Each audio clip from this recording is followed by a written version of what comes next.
you to rejoin us in the morning as we resume our regular telecasting schedule. Until then, we wish you a pleasant good night.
Good evening. It's Friday night, and Annie and I are two nerds without dates. I am Dillon, your host, and Annie over here is my co-host, and we are two fans of Futurama. How are you doing tonight, Annie? Doing fantastic. Thanks for having me, Dylan. Futurama is a fantastic show. I'm fantastically happy that it just got a reboot. I think it's slated for even another season, which I believe is Yeah, we've got another 10 coming next year. All but 10 are out. When I heard the opening theme, I actually got so happy. I have such good memories of watching it back in the day. High school, I think for a lot of people was a shitty time. So being able to watch Futurama was one of the joys I had. Being a nerd when it wasn't as cool at that time back in the early 2000s. And I'm going to work on that, Rochi. You're right. I do need God Save the King in there. We are missing that one. And we have got 4 episodes to talk about, 4 series premieres. And the first one premiered all the way back in 1999. and the reason we So, have 4 different ones is because this is a show that's been long running, but unfortunately it's been canceled a couple of times, and it has been handed over to 2 separate networks from its original broadcaster, which was Fox. yes, I guess. I took Annie away instead of the clip because we weren't quite ready. Yeah, originally on Fox, Matt Groening, of course, had the end. One of my first memories is of The Simpsons, the Christmas special, the very first airing. So there's always been Simpsons in my life. I've always enjoyed that humor. And Matt Groening, he really started focusing on Futurama. Didn't have much to do with The Simpsons anymore. He was very passionate about this project, and so are we. It has got such a rich cast of characters. We talked about doing emotional episodes for this one. We might get to it. We might not, because one of us might cry. And when I say one of us, I do mean both of us. Uh, I'll that, definitely cry. I cried just talking about the episodes. yeah, there was just seeing Fry and Leela from the beginning. I started tearing up. Their relationship, silly cartoons aren't supposed to have such emotional depth. In fact, to me, the Simpsons emotional episodes, Marge Be Not Proud was one of them. The Christmas episode one year, I was like, "What's this emotional nonsense in my goofy show?" But they weave it in so well. These and with a robot, a Cyclops, and a foolish man from 1999 out of time. They have a great cast of characters and a great staff of writers. Even from the very first episode, they set up the characters right away, and then they set up possible future episodes, which they, as good writers, had planned. Yeah, I want to get to this first clip, something that we've seen over and over again to show just how the writers were planning ahead. Now, as a writer, to me, when I start writing a pilot, I've written a few pilots, maybe like 6 around there. I like to figure out what my second season finale is before I start writing the Mhm. pilot, and I get very in depth with what the first season is like, and then just an overview of the second season so you can set things up. Very much this clip. I'm going to pause it when there is something I was like, I need to see if it's there. And it is indeed there. The famous I See Wiener introduction of Fry, and that's the wrong one. That's the right one. Hello, pizza delivery for Icy Wiener. Oh, crud. I always thought by this point in my life I'd be the one making the crank calls. A very fun, silly joke there, and that leads into when Fry is going into the tube. How does he get to the future? He's delivering a pizza to Icy Wiener. He obviously didn't. He gets fed read up, the and then name. he's like, screw this, whatever. So he eats a little bit of the pizza. He cracks open one of the beers that he was going to deliver because obviously it's a crank call. So he's just going to spend a little bit of time up here and enjoy this crappy New Year. He realized immediately he'd been had. He may be a foolish guy, but Icy Wiener, he knows damn well enough there is no Icy Wiener in the cryogenics lab at midnight on New Year's Eve. They have fucked up my millennium from the start, and Fry had a very bad time, and then this happens. And this is where I want to pause because that's Nibbler's shadow. Yes, and this is a fantastic, going back to the storytelling, this shadow is in the pilot, which if you go back to even the original VHS airing, there's like some debate online on Reddit and other forums online on whether or not this was added in post later on once they came up with the whole storyline, or if it was in the original pilot airing. And some people who are like meticulous at documenting and recording things, they have the original airing on TV with the commercials and everything, and they can go by frame and see for sure Nibbler's shadow was there at the beginning. And it's not that crazy of a setup because he is introduced in episode 4, but the storyline and plot that he's setting up is way bigger. Yeah, we don't even get who who Nibbler really is. For quite a while, he is just a silly, like, cutesy cat, which both of us have one of those running around out here. But yeah, just an adorable little creature. So they knew that adorable little creature from the start was going to have big implications, because that's definitely Nibbler's shadow there. That, nope, he isn't a cat. The whole time we knew that he is going to be from a super genius race that purposely brought Fry to the future. Nibbler pushed Fry right in here and right into the cryo chamber. What we didn't see is Fry's shadow. That gets all complicated. We won't get into that one, but at some point, right, not only was Bender under that desk, but Fry got to choose his fate. That's when they really started messing with what happened in the past. Mm-hmm. What the? Now he's going to go back. He's going to go to the future. And as he's going to the future, you see some spaceships fly over as it kind of like time lapses the window that he's being overlooking New York. And as it goes faster and faster and faster, you suddenly see spaceships fly over the city and just destroy the hell out of it. Well, then, it just keeps time lapsing and it grows to a medieval time. And the aliens are back. They destroy the civilization again. Twice. And then now it's rebuilt to, it looks to be the future, where he's waking up 1,000 years from 2000. Simple premise, but really good right off the bat. And what's really fun, this one, there's no way that they had this plan. This is something, as we can see, we've got, in setting up, I actually want to jump to the end in more things that they helped set up, because those aliens are Bender.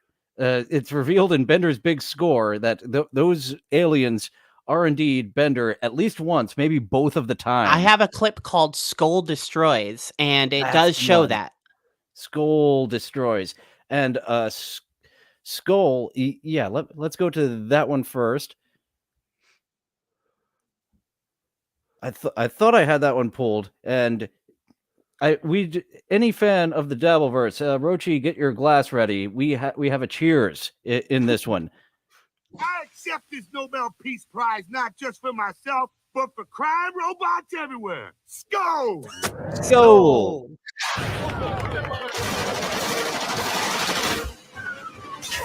And now Bender's flying from the Swedes, and he activates his decoys, and it turns out that Bender is the one that destroys New York. And that was in the Bender's Big Score movie. I only watched part one. I wasn't clear enough when I said we'll watch the different pilots. So we are getting two different views of that. You watched all of them. That wasn't in I part watched one. all of the Bender's Big Score because I forgot where it cuts off, and there's some parts that are in the third and fourth part of Big Score that I think are relevant to, well, the plot of the movie itself and setting up the future of the show. Yeah, I just watched the first one. It's the first time I watched it not as the movie. Over on Hulu, they do have them separated. Mhm. There's little small differences here and there, and I have to rank that one below the pilot just as that singular episode because they set so much 100%. up Yes. that pays off. And before we get into Bender's Big Score, I do want to show more of what they were Setting up in the pilot. Something that I thought was really fun was I think I played that last clip a little odd. Hopefully it went all good with you folks. But Leela's job over there at the cryogenics lab is the fate assignment officer. Have a nice future. They take The Fry person to who see- assigned you your Just like in job. Star Trek. Oh! and she is indeed his fate. Fry has problems with the door throughout the episode. That's a running gag. I wanted to include one of those where he can't figure out how cool, just like Star Trek, Fry says, and he can't And he just figure out Keeps how the destroys hell the those doors work. He gets caught in them at least 3 different times. So, in setting up Fry and Leela's relationship, this is something that really hit me of like that they did get to bond a little bit in the first episode. You can't possibly understand what it feels like to be so alone. I understand. What are you doing? Quitting, Why? because I've always wanted to. I just never realized it until I met you. Yeah, and right there, knowing where this leads, Mhm. like I'm getting pre-teared up almost, Yeah. because she is alone because she is the only one of her species that she knows of. Maybe the writers knew she was a mutant the whole time, but at this point, Leela believes she is an alien and the only one of her race. Fry, everyone who he knows is gone, never coming back. So, and it They're shows very that similarly alone. very similarly alone, and Leela being kind of stuck in. I missed Rochi's skull. I'm sorry, but her Fry getting her to do what she's always wanted to do. She's a bit more safe, goes a bit more by the rules, and Fry is very impulsive, too much so for his own good a lot of times, and a bit immature for Leela, and that's kind of another thing that Bender's Big Score pays off on is they are in every Fry reality. really grows up in that episode or that movie. We'll just call it an episode because you can watch it as a movie, but it is now intended to be a 4-part episode. They came in with that intention actually to make it 16 different episodes. It Comedy Central or Cartoon Network rather, it was their Adult Swim block that helped bring both Futurama and Family Guy back. The people who canceled it, I think we might as well play that clip. Let's see Annie's clips. You talk about the people from the first time they come back, they call them foolish. And yeah, those executives were indeed foolish because both Futurama still going to this day, even though it's had some breaks. Family Guy, no breaks. That's been going and going and going. They just absolutely didn't know what they were doing in just, we don't like it. And that can be difficult when you're in charge of shows of being like, I don't like it, so no one likes it. No, a lot of people liked this. Which is a big reason that it was pushed so hard for yet another reboot. And it actually paid off. Yeah, here are the fools at the Box Network. Fired 2 years ago. That's when we were shut down by the delivery network. Yes, I'm afraid the brainless drones who run the network canceled our license. We were canceled? We were canceled? And they get very fun with it every single time. They set up so much in the first one, and in the second one, they're acknowledging not only what happened in the past with the show plot wise, but what happened with them with the network. And In the next reboot, it's called Rebirth. Whenever it's finally acquired by Comedy Central, it was the second long, or is it? I don't know. I can't. The episodes are weird because on streaming services, which is where a lot of people will watch them, the show is broken up in an order that is not chronological. If you actually want to watch the show in its full experience, you should go look at the Wikipedia and look at which episodes are in which season. For example, in the first season on Hulu now, there are 2 episodes of season 2 included in season 1 on Hulu. So if you finish season 1 and you're like, okay, I'm going to start season 2, you're actually already 3 episodes into season 2 when you start season 2. So it can be kind of confusing with the episode order. Okay, I thought I saw that as I was trying to find episodes.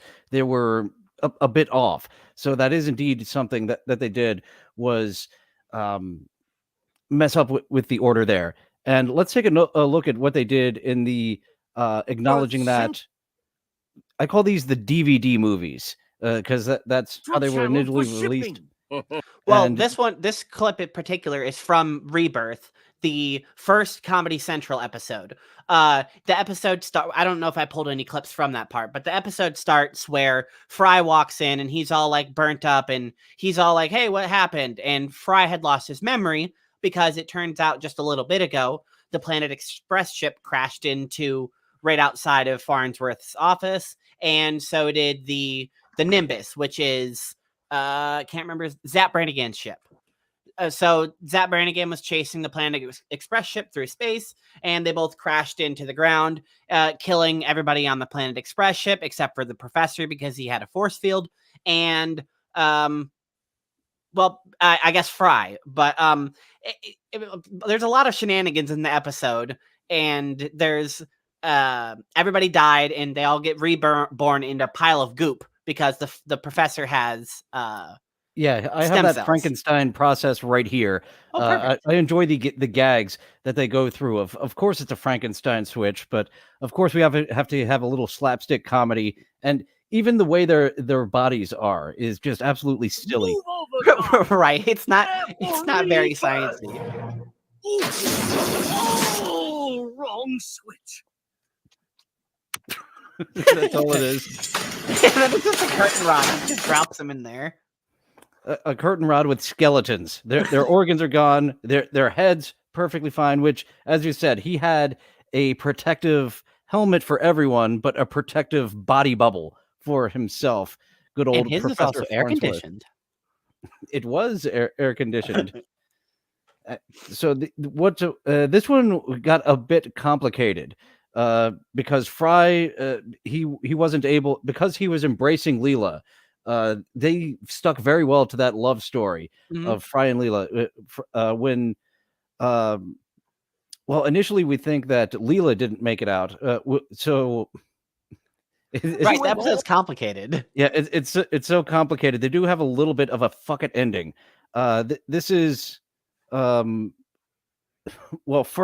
the Leela robot creation. Even trying to keep these straight. Yeah, I did need to write these down to keep straight what was going on. So from the narrative, Fry dies and Leela is all upset, and then she goes and she rebuilds a Frybot. And that's what happens chronologically, but you only find that out at the end of the episode when everything is being revealed to you, because if you try to tell it from A to B without watching the show, it's very confusing because there's a lot of, oh wait, no, this is what happened. Oh wait, no, this is what happened. So explaining it from the end, I think, is a little bit easier from somebody that hasn't watched this. So yeah, Fry dies in the crash, and Leela lives going because back and forth. But yeah, chronologically, Leela lives, and then because Fry is shielding her. Here she is creating the Fry robot. Built a duplicate, then uploaded Fry's personality from the urinal surveillance tapes. I sure love Leela. It's just real simple. And then here is that I like jelly Fry did that same beans. process. Do you? Well, I that's sure do, after. honey. So Fry or Leela makes the Fry bot, and then they're all like loving each other. And then she put too much stuffing in the Fry bot, so the Fry bot explodes, killing Leela. I do And love the reason that's overstuffed is because Fry's a fat guy. right, He he's had a, to stuff his belly, yeah. and it was too much copper, exploded, and killed Now she's Leela. on the skeleton rack because she did now die. And then now we have the Fry bot who's all like frizzy. And then now it's to the very beginning of the episode where Fry walks in and he's like, why am I all exploded? And Farnsworth is like, shut up, you're an idiot. Help me resurrect these people. And we just showed the Leela going through that process. Here is Fry going through that process. Initially, he just got a Build-A-Robot, like a Build-A-Bear. And the professor is just all too happy to create kind of humanoid type creatures. Hey, I was Yeah, he's just making nuzzling that. replicants of them, Attributes transfer. Shoe size 12, etc. etc. We're going to get all into the information, etc. Brace for emergency landing. And yeah, just absolutely confusing trying to say that out loud right now. And what's fun is eventually I love Fry. everything is revealed, and Robot Fry and Robot Leela are very much like Fry and Leela. They are going to be together forever. I love Fry. That Fry. And I The love robot Fry. Leela. Any Leela. And he's We're like, "Oh, robots this and we're in love. And that is a very Fry thing to say. He's got Fry memories. And while professing his love for this one specific Leela, it's like, it's all Leelas. Where Hey, Leela's cool with me." Let's ditch these meat jackets. Whoa, cool. Hasta la vista, wiener. We'll be back for Obvious our stuff. Terminator reference. Why did their voices change? That's the one thing we'll never truly understand. and once again, poking fun at themselves, kind of like giving a fuck it ending. A fuck it ending must be earned. I think of the Family Guy episode with Lando Griffin, where at the end, he apparently drove to his death over the cliff. Police were baffled when no body was found, but they just decided to let everyone go about their business. And it was earned in that one, very much like that one is earned. They put so much effort into crafting this plot, and like, yep, if Fry or Leela ever go away, they both tried to create another one. And what about these other little holes that we just created with this mess? Forget it. Aren't you happy? Yeah, I'm happy. We Fuck can say it. fuck. Next episode. Cut to black. Roll the credits. And this is actually interesting, and it makes sense. It was only ever on one channel over in the UK, so they didn't know why it got dropped over and over and over again over there. So yeah, that was the Comedy Central reboot pilot that we were looking at. At the very And- beginning, there's a clip called Comedy Central Now, which is where we got into this episode. It's the joke Earth of Cent- them, Farnsworth explaining that, again, now they're on a new network, just like he explained in Bender's Big Score that Fox The canceled Box them. Network, Yeah, and the Box that network. sign, they were able to get the neon sign, Fox. So yeah, there's a Comedy Central channel, which Rochi and our other UK friends weren't able to pick up on the nuance of what's the deal with that. Central channel for shipping. How humorous. Yes, it's sort of a Comedy Central channel. And we're on it now. And Just- they made Everybody's little like, nods. yay, okay, cool. They made little nods in every episode. While we're on the rebirth, I would like to go into some more of their fun storytelling. Bender, in a fun story on with Bender, he must dance. He also had trouble being resurrected, and the professor. So his battery is broken. So Farnsworth just puts a doomsday device in him because he's like, And he oh, has a quick, just shelf put of any them. power source in there. Yeah, But yeah, he Farnsworth's has. not ever thinking his shit through. He has so many devices laying about that he is able to give Bender life again with one of the Doomsday devices, and he's still got plenty when he's ready to launch it. So here is them giving us the plot that Bender must dance throughout this episode. So that's a fun little thing of we're celebrating, we're dancing through Bender, who must dance or he will die.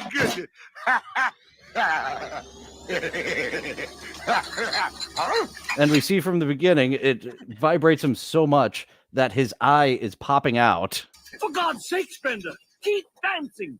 Which is something that'll happen at the very end of the episode, which plays into the You must ending. burn off the Yes, I have that doomsday clip as energy well. As fast as it's produced, or it will build to critical levels. Yeah, they give you everything you need to know of how this episode is going to end. At some point, there's a Cyclops Eater that shows up, and through a little bit of plot convenience, he comes out right at the big finale, and Bender's had enough. He's not dancing. He's taking everyone with him. I mean, through another episode, if Bender says a word that he doesn't say often, he already has a Doomsday device in him, actually. When you think about it, he has another Doomsday device already in him. They couldn't get it out, that will be triggered by one of his least said words. And of course, we don't have that clip, but he's trying to guess it. Stop it, Bender. And here is that paying off. The weaving of the plot of Bender stopping dancing with his Doomsday device in him. It ain't like that.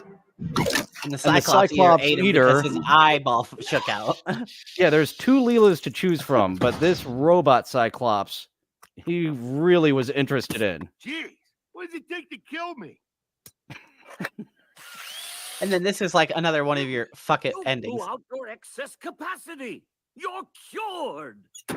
Okay, sure. He's Why been not? dancing the whole episode. We actually just needed to let him explode, and it would have worked. Well, I suppose the plot line is he did need to do that dancing in order for it to work just like that. Let's see. Now I see why professionals do get their notes beforehand of when to play all these clips that we pulled. Hey, I mean, the shows doing this kind of thing isn't as easy as everyone likes to think it is. Yeah, learning on the fly here. I was like, I don't think I need notes. I studied these clips a little extra, and I should absolutely take notes of how and when I want to introduce these, because it's just so dense with both jokes and setups.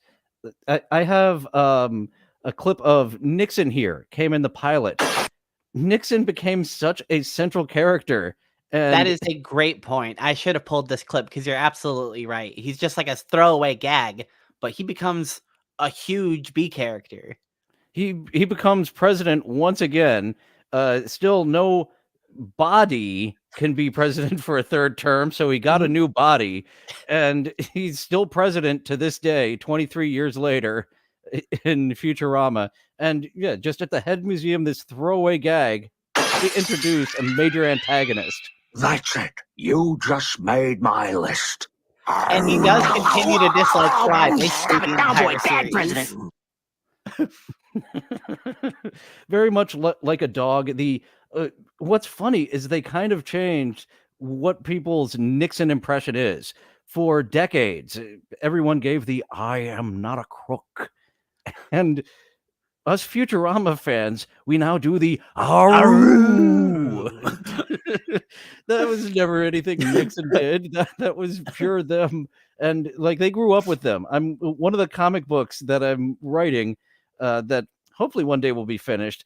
It has a whole lot of George W. Bush making fun of them. So it's like, okay, they're Bush to me is Nixon to them. They remember it very vividly growing up, and there's just so much fodder with these fucking crooked politicians that we keep getting in charge here. So Nixon is introduced there. And since we're back on the pilot also has another good setup. We touched on Nixon being set up as a more of a. I know what you're character. going to. Yes, yeah, the Space Wasps. Yeah, the Space Wasps almost certainly they didn't have this mapped out. But as they see this Space Wasps thing, they revisited it in a very I believe emotional it was a episode. season finale. I believe it's a season finale. It might have been a season finale. Luck Here would is have it I saved the chips from. oh yes, the career chips. They kind of dropped the career chips. We have to I give one believe more in Aru. Aru. I believe He in says. Futurama reasoning, the reason they removed the career chips is after the new mayor is elected. I believe he does away with all of that crap Okay, because I it's a forget little that bit too episode. strict. And I think it's halfway through season 1 or maybe in season 2, a new mayor gets elected, and then that's when they start doing random missions for the mayor throughout the series. Which I don't mind. It is a little weird, but I believe the new mayor got rid of the career chips because it was a little I forget. dystopian. Yeah, I forgot that plot point. That makes sense that they would address that. And here is the career chips of the former crew that he can. I'm sure it's illegal to do this, but fuck it. The professor runs by his own rules. Luck would have it I saved the chips from my previous crew. And on the envelope that he dumped the career chips out of, it's labeled very, very confusingly, contents of Space Wasp's stomach. Yeah, Just a moment ago, they ask, "Wait, what happened to the old crew?" Don't worry about it. Those Those poor bastards anymore. And yeah, with the Wasps and with Nixon, I believe those are two just throwaway gags that they had for the pilot, that they were like, we can weave this in more, because we have proof that Nibbler from the beginning is pulling the strings behind the scenes. But 4 seasons later, I don't think they well, it's just a return. It's a return, and yeah, it's once again almost fatal. You pulled this fun throwaway gag. This literally is a throwaway gag, and it's very fun. This is a really good gag. When I was just sitting through my watch through, pulling the whole episode so I could pull the clips, I literally hit rewind in the hard recording of the episode. So I had to clip around me rewinding the episode because I wanted to rewatch this, and I was like, wait, I can just clip it and rewatch the clip. But it's just a throwaway gag, but it's so just amusing because they just do things like this that are just, they defy science, they defy logic, and if you think about them, they're not that funny, but they're just so in the moment, just like, huh? And they explain so much with science and logic that when they're like, we are defying that for logic, or just because we need to move on with our lives. And here's one just completely defying logic. Ah.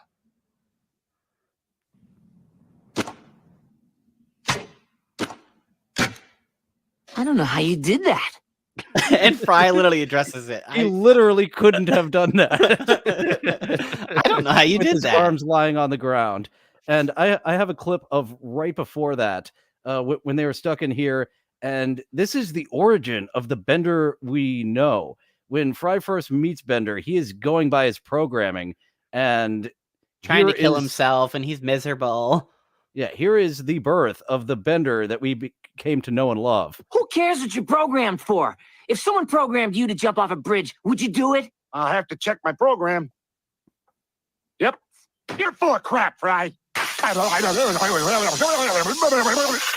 You make a persuasive argument, Fry. There it was. Now, after getting just absolutely electrocuted, he is now the absolute menace that we know. And yeah, here I have a little clip of a depressed Bender who's not able to bend girders as well anymore. And this is just a silly line too. Well, Fry, it was a pleasure meeting you. I'm gonna go kill myself.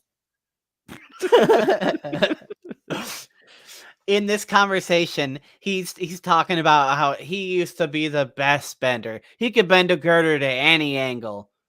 30 degrees, 32 degrees, and then Fry starts talking. He's like, 31. Very proud that he is programmed to get the very exact angle. I have Bender also, he is the major villain in Bender's Big Score. But he is, once again, it's fucking with his programming that'll mess him up. That electrocution took away that just regular ass robot and gave us Bender as we know him. And here we have him turning into the villain in Bender's Big Score. Warning, perform virus scan. I'm waiting for port over here. Ooh, yeah. Come on, baby. That easy.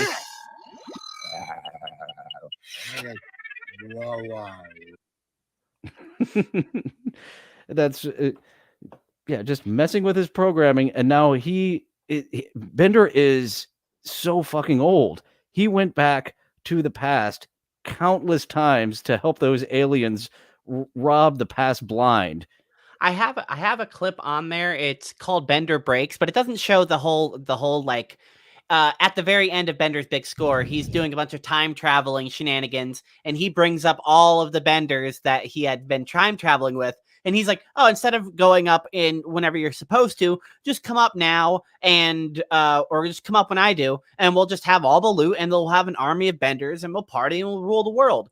And well, the Bender just thinks it's going to work because it had been stated several times throughout the movie that the paradox or the time code is self-correcting. So if any paradox is going to happen, it's going to fix itself.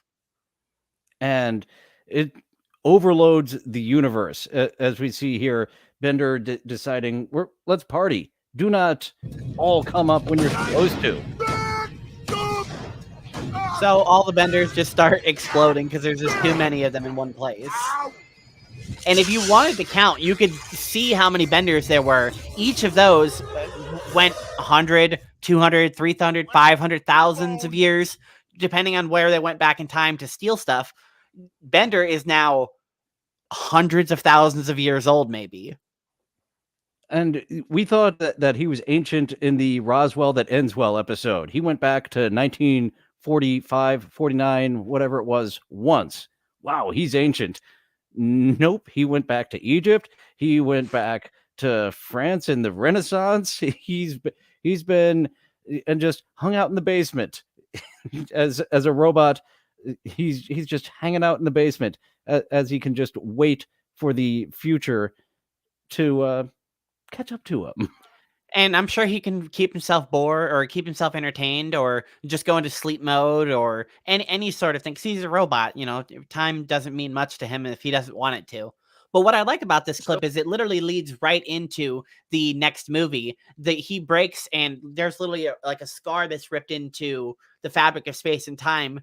I don't know, probably half a light year away from Earth.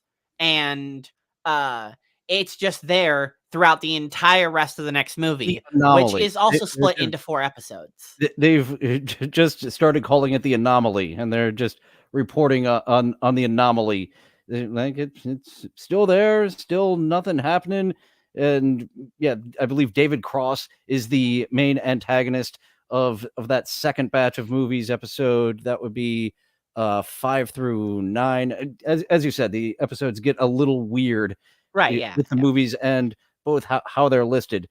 And speaking of the time correcting itself, Leela had Lars show up here, and so Lars has a backstory we'll get into, but we want Fry to win. Fry and Leela belong together, so he's kind of an antagonist too in the movie. This fucking Lars guy, nice. Right? Smooth talking guy, gonna take Fry, or gonna take Fry's girl. Oh, I'll start maybe thinking about saying sure. When? Let me maybe give it some thought. Tomorrow at 8? Okay. and Lars is just very happy that he's got that date. You can see something. Which you had a Lars clip too? Do you remember the title of that? If I was a professional, I would have written it down. I have a Lars clip called "He's Lars," but it's the very end of the movie. It kind of reveals who Lars really is. So there's obviously a lot of time travel going on through Bender's Big Score, and a couple of times Fry time travels because he's running away from Bender, who's trying to kill him. Leela is now falling in love with Lars, so his life is falling apart, and so he goes back to the year 2000. Actually, let's get the what could have been before this one. We'll go back to that one because, yeah, Fry's family just lived without him, unknowing where he was and what could have been. Fry was there the whole time because there was a Fry copy stuck in the past. Right, and this Fry, he gets to live his life and gets to do a lot of the things Fry misses out on. There's a Family Guy Easter egg here with the 12 laughs a year. And then the next part of this clip is Fry doing his pizza delivery with Seymour Butts the dog as he's barking along, trying to, in my opinion, learn a different song other than Walking on Sunshine, which if you're a fan of the show, you know that's a huge part of Seymour's character and a lot of Fry's. And this absolutely warms everyone's heart. Some of the greatest fan service ever. And they said that they got bugged with Seymour Butts being left behind and waiting for Fry all those years out in front. How could you do that to the dog? Okay, we're going to fix that. The dog had Fry. He did not just wait out alone for Fry for decades. Yeah, and there is another episode with Seymour that has Fry go back to old New York and find like Seymour's corpse essentially and resurrect him and gets another chance with Seymour. Or well, that's kind of the plot of the episode. After we watch this clip, it'll lead right into another one. Yeah, we've got the two this will lead right into. Something I also enjoy with this. In 1999, Fry was absolutely miserable. He was riding his bike. I hate my life. I hate my life. I hate my life. And now he has an appreciation. He lost everything he knew, and he gets it back here. As you have more with this clip, was having problems with his family. His girlfriend, who was Tress MacNeille in the pilot, and then Sarah Silverman all other times. Stay away from her. That was a bad relationship, but he was able to appreciate his family. That absolutely quirky, and sometimes the football game comes before the kids, but sometimes that happens with fandom. And it looks like here they kind of worked it out because he's like, "Hey, Mom, I love you," and she obviously appreciates him being there. And then this is another great clip because Fry is playing basketball with his brother and shoots for like a crazy shot, and the ball bounces off of a bird and lands in the net. A crazy lucky shot.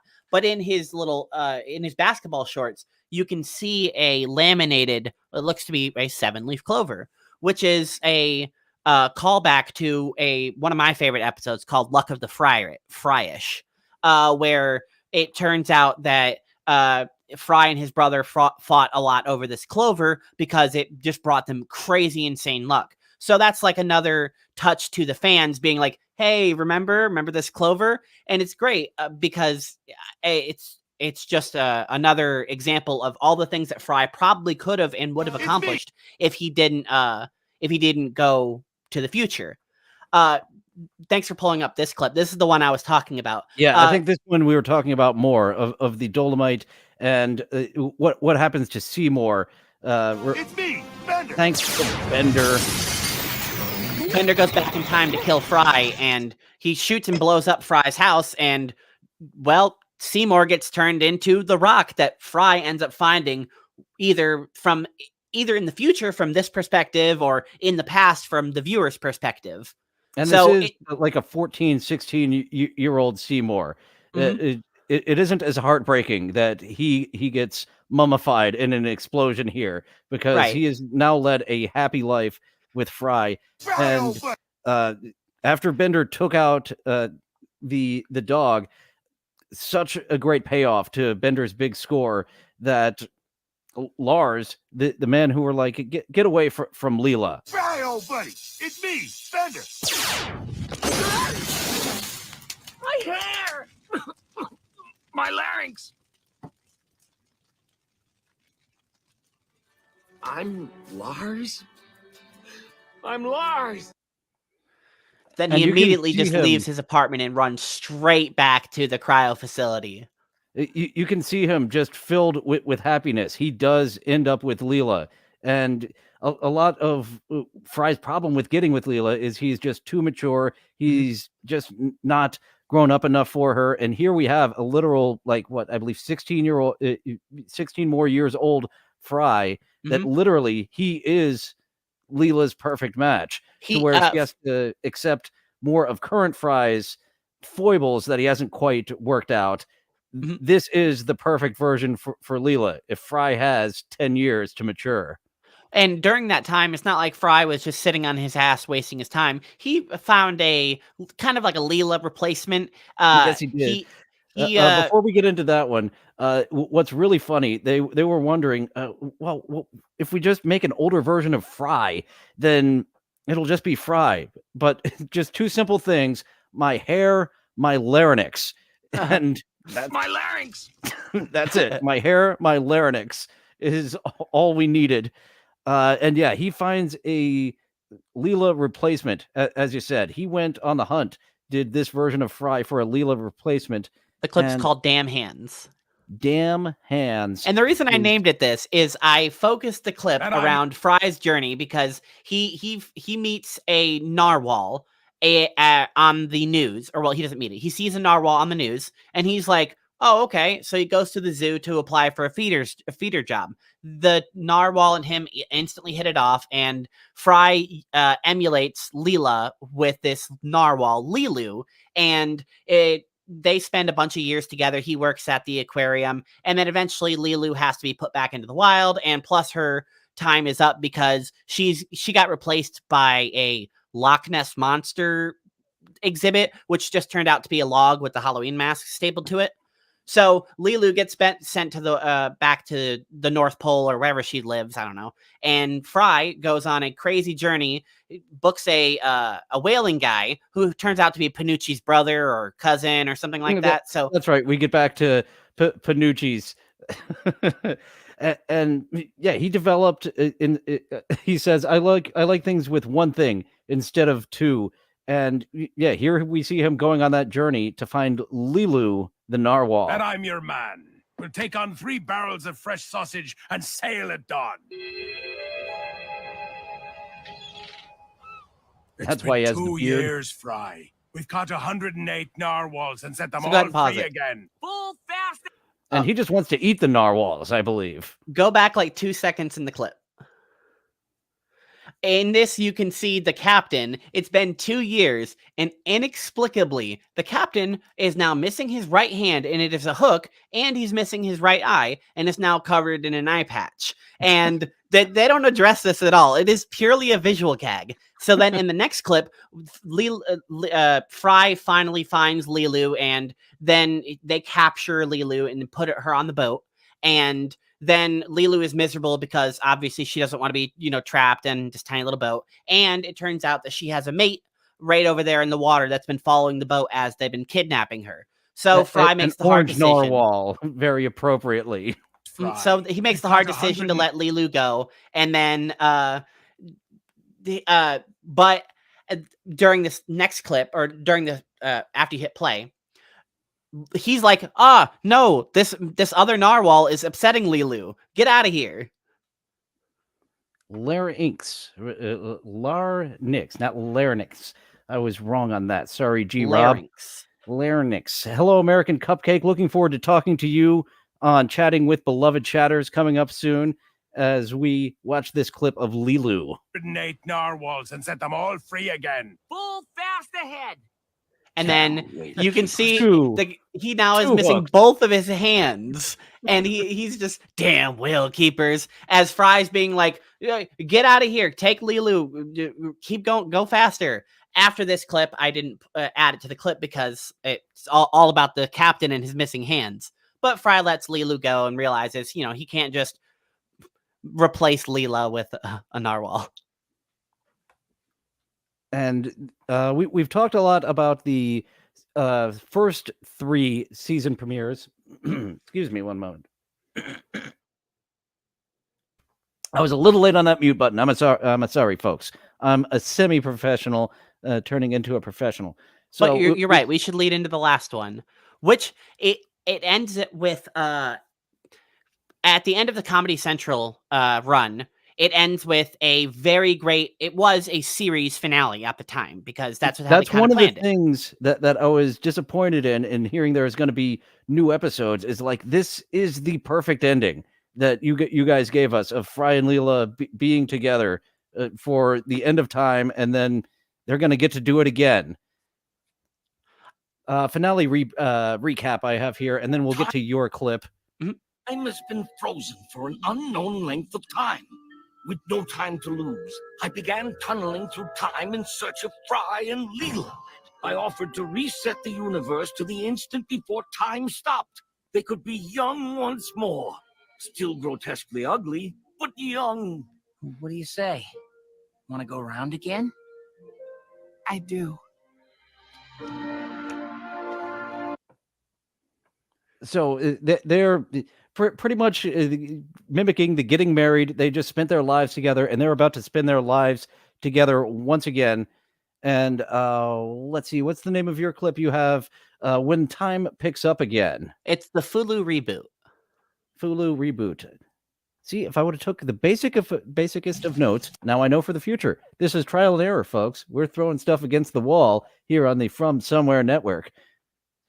So this clip picks up channel. after time restarts because in the series finale, Fry had broken time because he had a button that could like just rewind time 10 seconds. And he could use it till it was basically like an undo button, just boop, rewind. But he accidentally fell on the button, broke it, and that's why time was stopped. The professor fixes it, and then this clip picks up right after time fixes itself, or the professor fixes time. And yes, somehow he was able to unfreeze himself and tunnel through time, very much like a screensaver from 1999.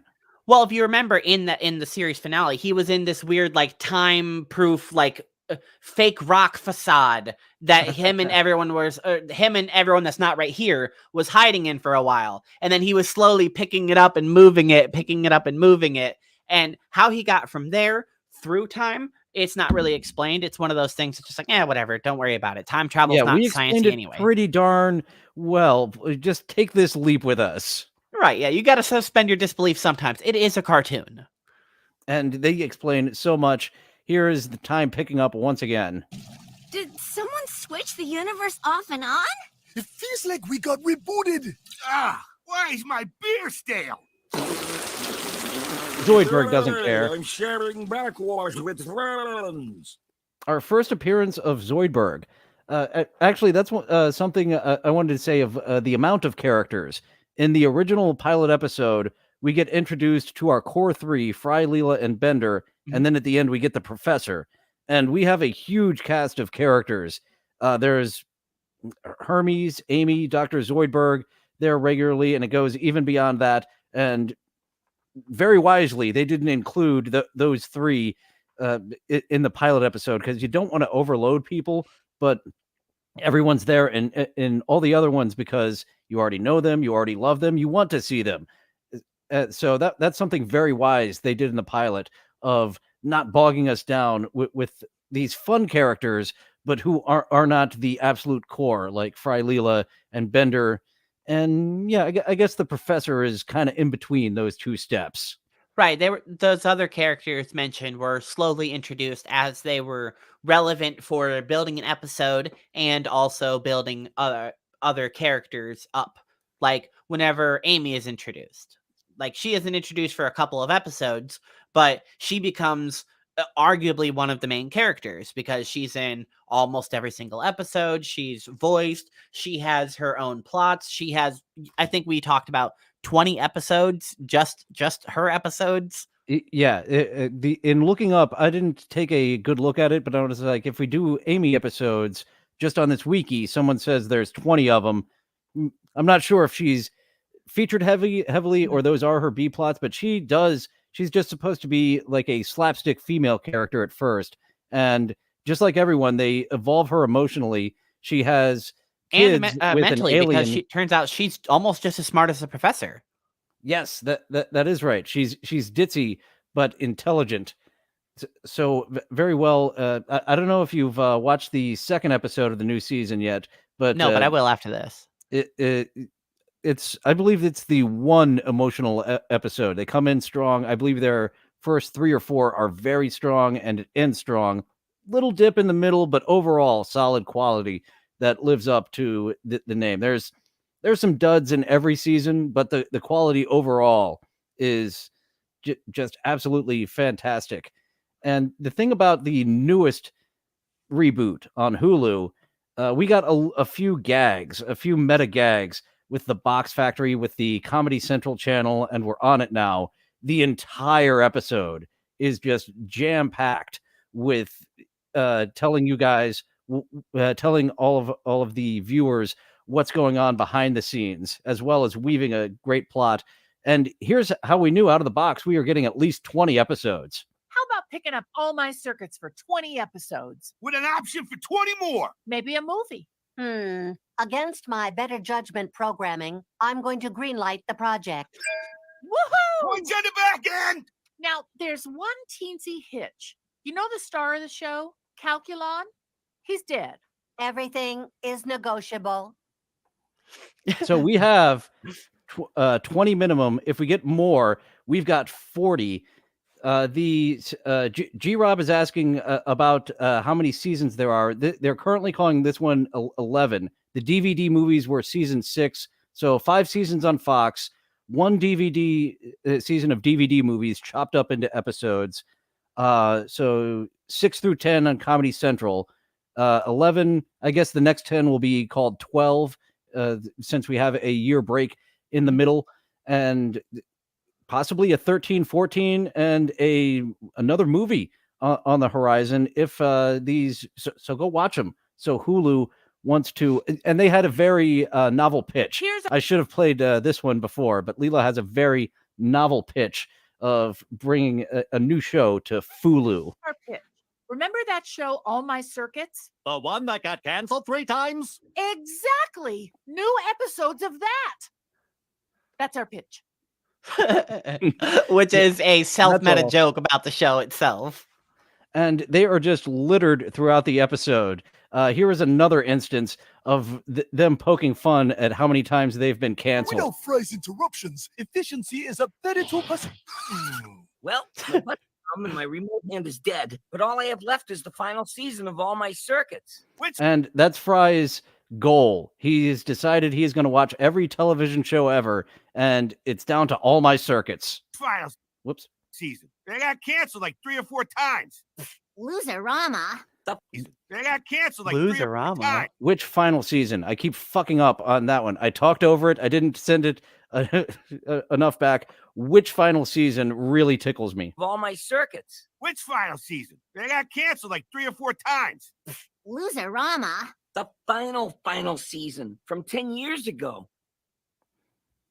And another thing that the executives mentioned was everything is negotiable with Robot Death. I thought Calculon had been killed off twice. It may have only been once, but Yes, I believe Calculon, it was the big twice. actor character, has now been resurrected for the second time, and they gave him a big send-off. Seemed like they were done with him, but how do they handle that? Do we go through a big process? I've got a clip, or do we give it a fuck it? Let's see. Hey, Calculon! Yes? You want it on set! Oh, glorious rapture. To return to the draped proscenium once more. Will you shut up and get into the resurrection cannon?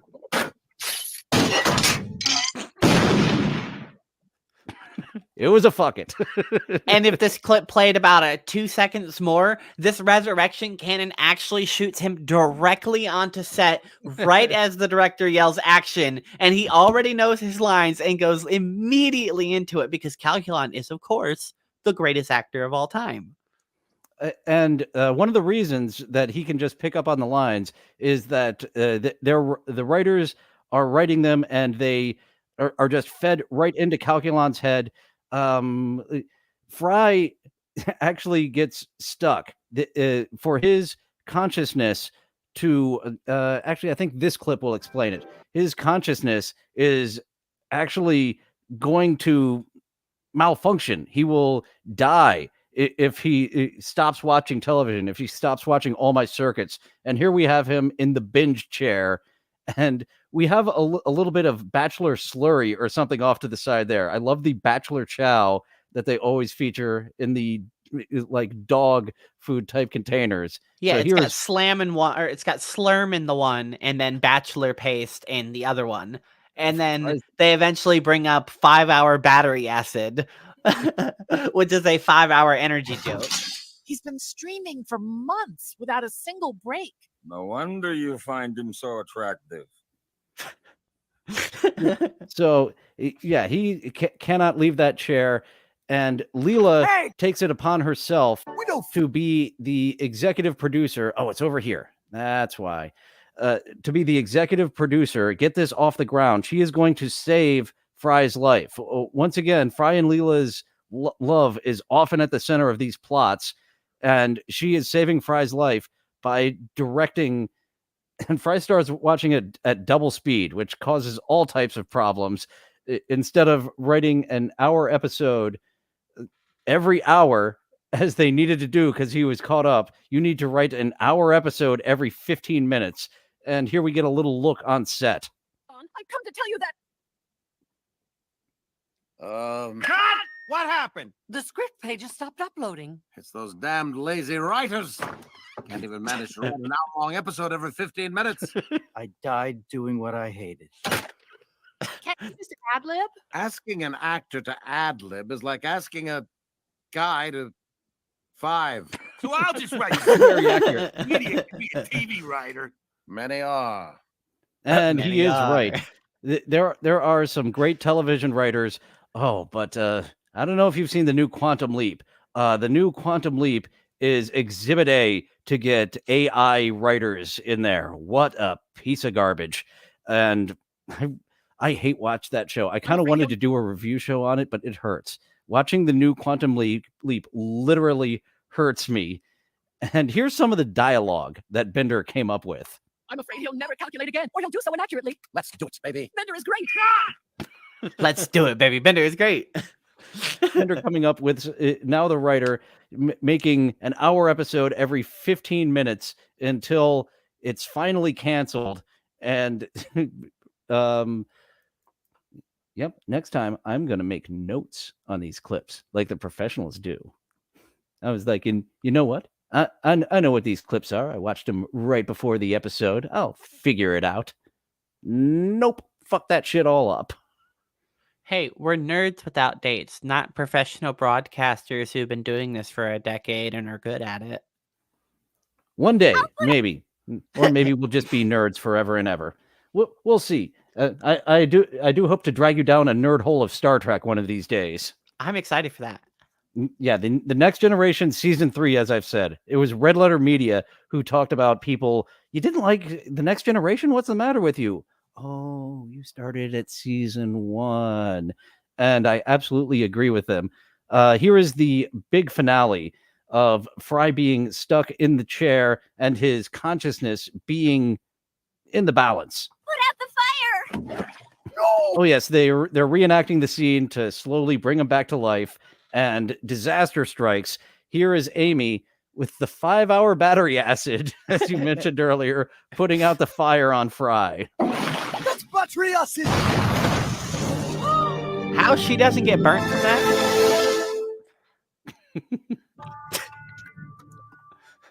Oops. He's dead! I killed him by encouraging his hopes and dreams. How could I have been so stupid? I like that joke a lot. They have that a few times of you're encouraging you. Fry's goal. I have this one labeled. I think Leela says it during this. I will label the clips next week. I learned with this first trial and error. I must make some notes. I can't. Hey, I'll just do the rip same off the thing. titles. Yeah, we're learning as we go along here. We realize our mistakes and we will improve upon. Uh-oh. Did you lose the Whoops. clip? I've got the wrong one. I've got to broadcast this screen over here. There we go. Got my goal. As I've said, amateurs turning semi-pro. Oh, And so quickly. What is it? J. Philip I. Fry. J. Fry, hereby pledge to watch every TV show ever made. Ugh. But Leela being a good girlfriend, the fact that Fry's finally putting his mind to something, he's doing something with his life, even though it's this ridiculous thing. And here she And is. I promise I'll never be supportive again.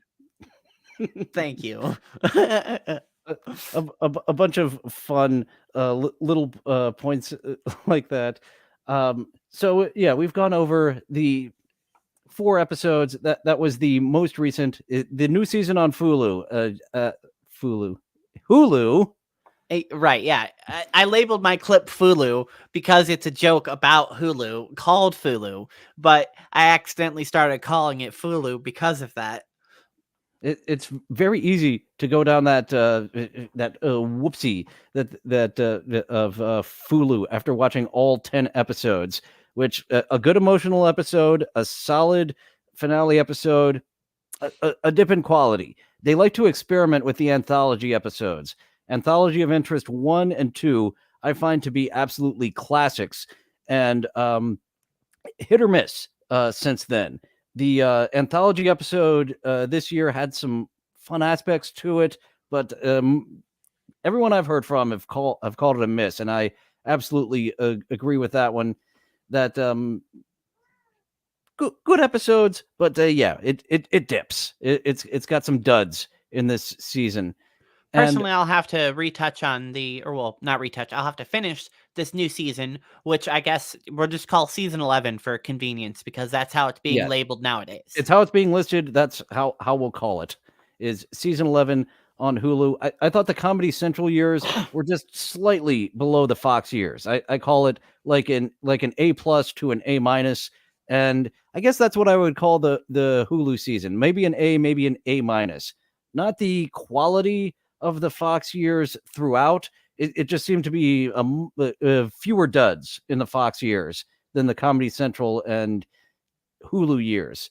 Well, while we're talking opinions, what were your opinions of the reboots themselves? So we can't consider the pilot a reboot because it was the initial one, and it's it's hard to argue that that's not the most memorable. It sets up everything in the show. It sets up the first couple of seasons with a couple of its throwaway jokes.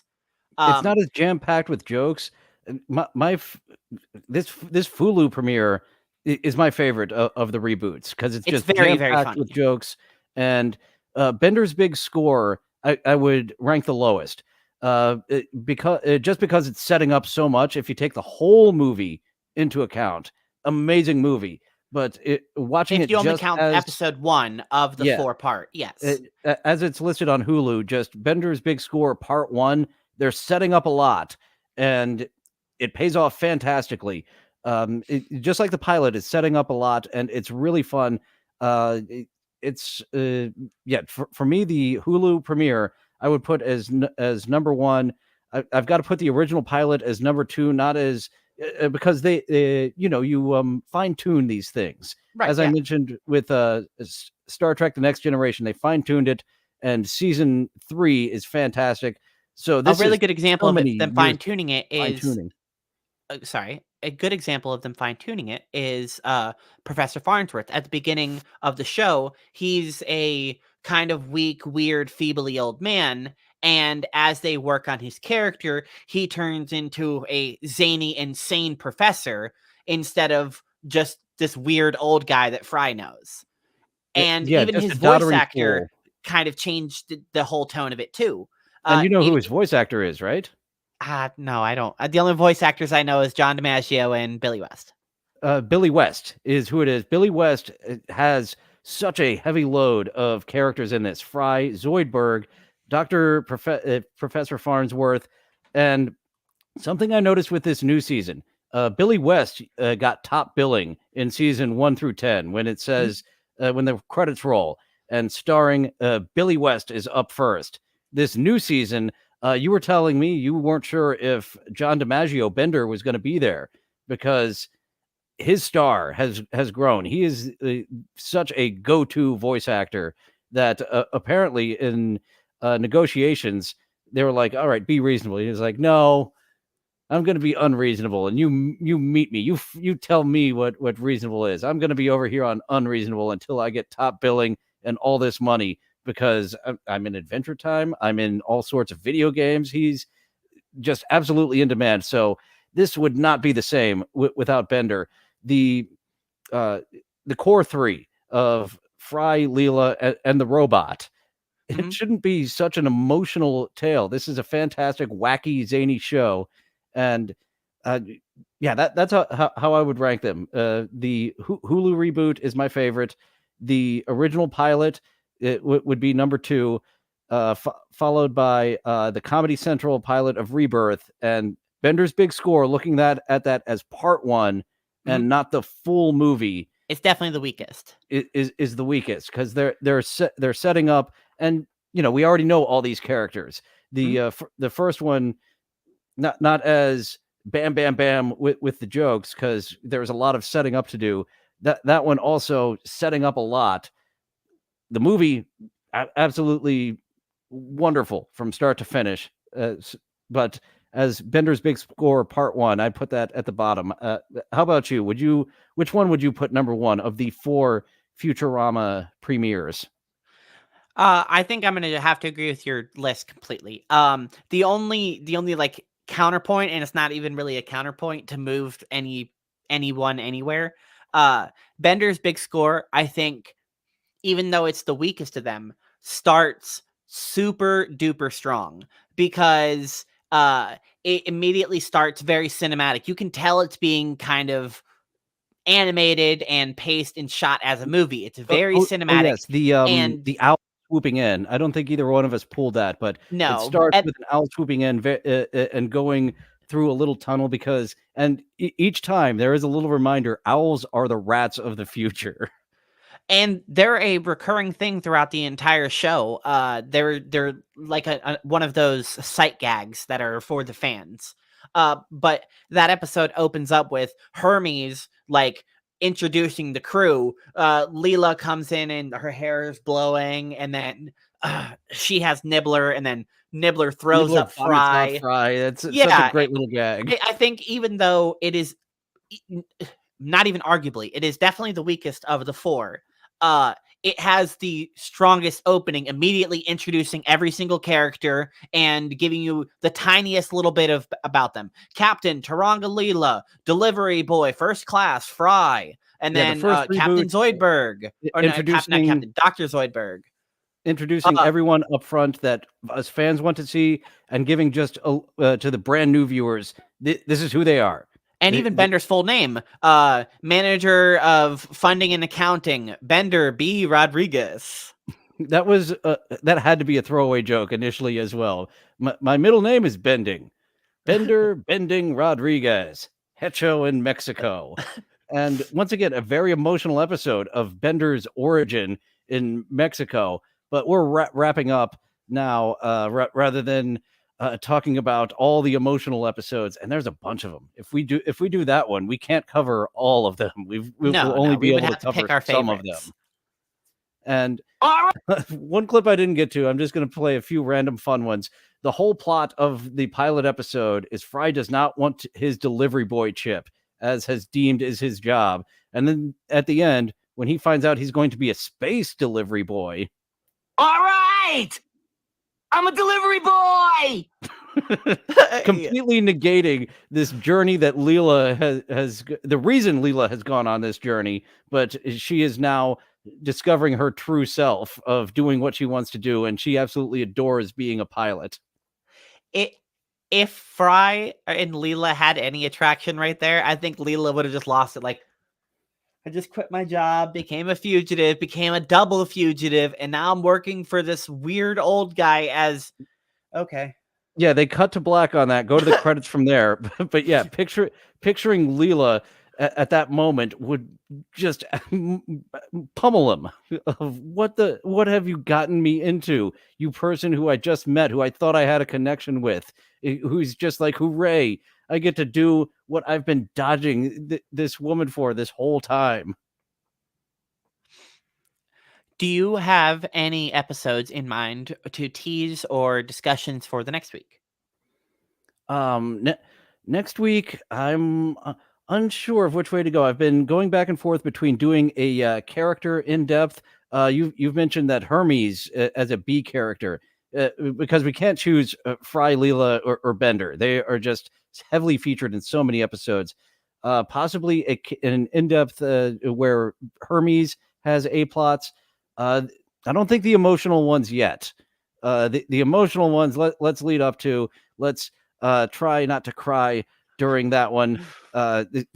We are going to be two wussy nerds on that emotional episode. You might see two crying nerds without dates on midnight crying over a wacky cartoon. That's pretty much as sad as it gets, isn't it? At least we'll be crying together. After all, It's if one of us starts, that may trigger the other one because there. Odd Todd is a movie where the relationship between the main character and the leading lady just really hit me of their dynamic. And Futurama hits me the same way that only one other movie's romance that I can think of hits me. Yeah, I can't think of another show where I really actually care about the couple. At the beginning of the show, there's a lot of will they, won't they, but I think by even the end of the airing on Fox, it's pretty set in stone that even if they fight and break up and do some stupid shit, these two are gonna be together. We'll figure out how to make it happen, but they're gonna be together. Yeah, and there is always hope, as the professor will tell us here. after all, there's always hope. Really? No, don't get your hopes up. Trying to resurrect Leela in that moment. And absolutely wacky comedy with such an emotional depth to it. Thanks for joining Welsh Sally. We are signing off. We will be back next week talking possibly Hermes, possibly the anthology episodes minus the two anthology of interest, which we know are absolutely classics. And unfortunately, they are not on YouTube. You'll have to get your Hulu account out. I'm not sure if you must pay to get them. I think many times you can get the first episode, but over there on Hulu, we will be checking out more episodes of Futurama next week. Thank you, folks, for joining us. I had similar numbers to when I broadcast at 11:30 a.m. Monday through Thursday, and Annie and I do another show together. I'm more of a television nerd, and Annie is more of a gaming nerd, and she could do her show every week, but with me as her co-host, I'm slowing her down. I need an extra week on what is this game. Don't say that. I like time to play a game and just instead of just rushing through it. So I like being able to take my time and play with somebody that's actually going to play the game too. So don't discredit yourself. Yeah, I am playing this one. I'm stuck in the early game. We're doing Valheim, and I'm going to keep playing this after we're done. So we'll do the review. I've been stuck in the early game, and you can wander off into the late game. I got killed by a blue ogre just out of nowhere. Okay, we do not want to go to different biomes. The crow warned us, but we will be talking about that on Wednesday on Annie's channel. What is this game? I broadcast regularly Monday through Thursday, 11:30 a.m. Most days, I'm doing an interview show in which I will. I need to get guests. So if that's not good for them, American Cupcake stopped in earlier. I'll be talking to him. I will be talking to Bill Loney. If you are a Futurama fan and you are unfamiliar with this silly man named Bill Loney, buckle up. We've got a bunch of wacky characters from this world known as the Dabbleverse. Well, thanks for having me, Dylan. I appreciate you plugging the show. I look forward to talking about Valheim without getting too much into it right now. Again, thanks for having me. I think this is a good show premise. I really like talking about shows and all things nerdy, especially things that I haven't listened to or watched yet. So I'm really excited to get into Star Trek eventually. So that's a teaser to anyone that's interested in this show to stick around, because eventually we will talk about shows that you'll find interesting. Yeah, we have a good dynamic, so that's why I enjoy doing shows with you. And we'll use this Futurama to fine tune before we jump into something that's brand new to Annie. And I absolutely adore Star Trek. You, yeah, but hopefully about 3 episodes at a time. We'll see what your schedule will allow, because easier to get in these 30-minute episodes multiple than an hour-long episode. And before I go, I need to ask people for a like, subscribe, hit that notification bell, because when I ask for it, it happens. And I do get douche chills asking for this type of stuff, but it does help with the algorithm, and it helps people be like, yes, I enjoyed you enough to give you a like, get in the chat, give a comment afterwards to help with the algorithm so more people can find you. And we'll see if my Reddit post over there in r/Futurama shows up. The mods had not approved it yet. Last I checked, they must get bombarded with clips over at r/Futurama, and I'm like, why am I not on r/Futurama yet? But that is all for this week. Before we start going down a Reddit rabbit hole, Jesus, we are a rambly bunch. Thank you, folks, for joining us on this episode, and now you can feel free to go away. Well, it looks like that's all the time we have for today. Thank you for going on this adventure with me. It's fun being with friends. I'll see you next time. Bye now. Bye-bye. Bye-bye now. Bye-bye. Bye-bye now. Bye-bye. Places all join hands, circle left. Now circle right and listen to me. LS, MFT. Elementary corners like swinging on a gate. To right, dear honey, with the right to left date. Grand right and left, around you go. Lucky strike means fine tobacco. Meet your honey and give her a whirl. All swing around with the little girls. Smoke 'em, then you'll see. LS, MFT. Promenade and don't you fall. Promenade around the hall. Lucky strike is first again with tobacco men. Promenade straight down the pike. It's time right now for a lucky strike.